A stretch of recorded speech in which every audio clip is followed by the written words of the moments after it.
Amahoro y'Imana kubakurikiye kamera z'ijuru Inganzo TV, tubashimira abakoze sababake na comment. Ni inkunga ikomeye cyane nk'uko mumenyereye rero mu bikorwa byacu dukora byinshi binyura kuri Radio Inganzo TV. Turamamaza kandi tukamamariza benshi batandukanye. Nawe ushaka ko ibikorwa byawe byamamara bikagera kure, benshi bakakugana gana Radio Inganzo TV kugira ngo ibikorwa byawe tugeze kure kuri benshi bagiye batandukanye. Hano turi rero turi kuri shop ya Mama Ornella. Afite byinshi ibigiye bitandukanye, tugiye kubanza kubereka ikijyanye n'inkweto. Izi ni inkweto rero, inkweto z'abadamu harimo n'iz'abagabo, kandi wabona ku giciro cyose gishoboka waba ufite. Wahabonera inkweto ukambara ugasa neza. Iyi nkweto rero dufiteho inkweto iboneka hake mu gihugu cy'u Rwanda, ubundi dukunda kuyibonana abasitari bagiye batandukanye b'abaririmbyi muri Amerika, ba Beyonce n'abari hano, nibo bantu usanga bayifite. Ariko kuri shop ya Mama Ornella iyi nkweto urayihasanga kandi ku giciro kidahenze rwose. Urahagera rwose iyi nkweto akayikwihera rwose ku mafaranga rwose atari menshi cyane. Afite n'ibindi byinshi rero bigiye bitandukanye. Urabona n'izindi nkweto rwose, harimo n'iz'abana, ntabwo ari iz'abantu bakuru gusa, haba harimo n'iz'abana. Kugira ngo niba ufite umwana wawe ubona kuri shop ya Mama Ornella, kugira ngo yambike umwana wawe aberwe kandi ase neza. Afite rero amakanzu, afite amakanzu. Urabona nk'ibikanzu rwose, ni ikanzu nziza, ni ikanzu wakwambara waba uri kumwe n'umugabo wawe. Buri muntu wese muciye akavuga ati wawu, mbega umudamu uberewe, umudamu umeze neza kandi umudamu w'icyerekezo, kubera iyi kanzu ni ikanzu imeze neza kandi wagura ku giciro rwose kitaguhenze cyane. Niba ushaka kwambara neza ukaberwa, gana shop ya Mama Ornella kugira ngo wambare neza use neza. Afite n'ibindi byinshi bigiye bitandukanye tugiye kubereka. Murabona ko afite udukanzu tw'abana, twa dukanzu tuba dusa neza, dushininga, tumeze neza. Udukanzu cyane cyane murabizi ko tugiye kugera mu gihe cy'iminsi mikuru, cyane cyane nk'abakatolika, iminsi mikuru igiye itandukanye. Se warabuze aho ukura agakanzu k'umwana wawe kugira ngo ase neza, yabatijwe cyangwa yakomejwe, ntahandi rero wakura ako gakanzu cyangwa ako gashati keza. Wagana shop ya Mama Ornella kugira ngo wambike umwana wawe bizamugume mu mutwe. Igihe cyose nabona mukuru azavuga ati byibuze mama cyangwa papa yanyambitse neza rwose, nsa neza. Agufite n'icyitwa rero imikenyero isa neza. Ese waba ushaka umukenyero mwiza ushobora guserukana aho ugiye mu bukwe, bose bakarangarira yeho bagahindukira kubera umukenyero ufite. Afite imikenyero myiza isa neza rwose, imeze neza, kandi afite n'iyindi iri mu bubiko. Ushaka imikenyero yo gukodesha, ushaka iyo kurangura, Mama Ornella arayigufitiye rwose.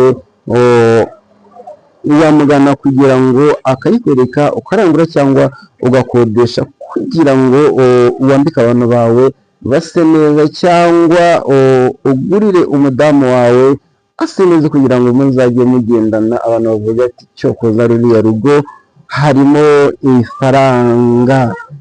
Rero afite byinshi bigiye bitandukanye, si ibyo gusa, afite na ya makote y'imbeho, amakote y'imbeho.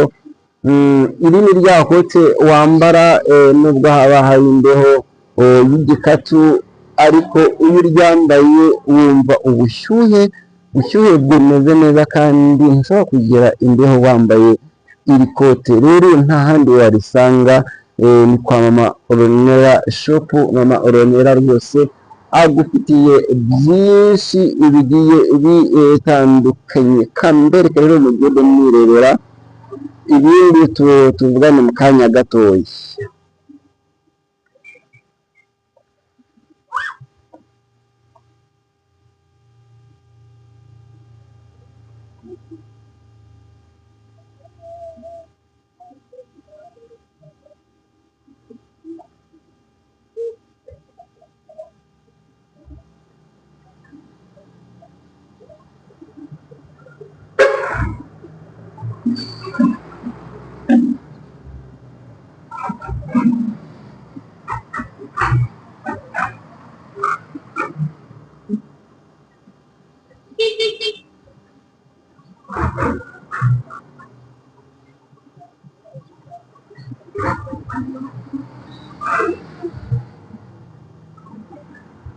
Murabona ko rero aya ni amakanzu nababwiraga, amakanzu ameze neza cyane, amakanzu wakwambara rwose ukaberwa, buri muntu wese yakubona akavuga ati uriya mama yambaye neza.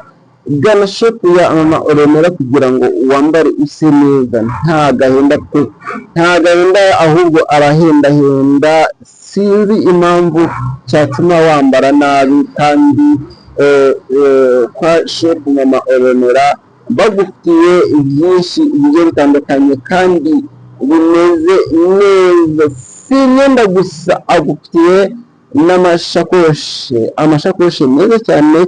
Murabona nk'iyi shakoshi tugezeho, ni ishakoshi isa neza, ni ishakoshi ikoze muri zahabu, ni ishakoshi, ya shakoshi wambara buri muntu wese agahindukira akavuga ati wawu, uriya mubyeyi iriya shakoshi yayikuye he, iriya shakoshi nayikura he?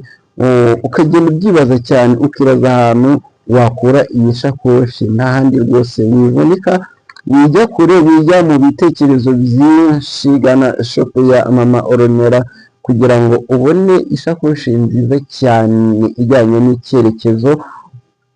n'icyerekezo turimo. Agufite n'ibindi byinshi bigiye bitandukanye. Si ishakoshi gusa, agufite n'amaherena. Amaherena, abadamu mukunda kugira kwambara amaherena agiye atandukanye. Ese waba warabuze ahantu wakura iherena ku buryo waryambara buri muntu wese yakubona akaba ati wawu, uriya muntu araberewe, arasa neza, arakeye, ameze neza. Nta handi wasanga iherena wifuza, iherena wamye utekereza mu nzozi zawe, iherena utabona ahandi, iherena utabona mu gihugu cy'u Rwanda uretse hanze. Hano rero warisanga mu gihugu cy'u Rwanda, ni kuri shop ya Mama Ornella. Turashimira rero abakurikiye Jado Inganzo TV, tuba turimo kwamamariza abantu. Nawe niba ushaka kwamamaza, gana Jado Inganzo TV tukwamamarize kugira ngo ibikorwa byawe bigere henshi cyane. Si ibyo gusa, agufitiye n'amasutiya meza, amasutiya ajyanye n'icyerekezo, amasutiya ari originali, atari amaplate. Ni amasutiya rwose, isutiya wakwambara ukabirwa ugasa neza. rero kurikira Jado Inganzo TV kugira ngo ubone byinshi wamamaze ibyawe bigere kure cyane. Karyoshye mugahora mwitama tugane rero tukwamamarize. Yari uwa munyamakuru wanyu Igabe John. Ciao ciao.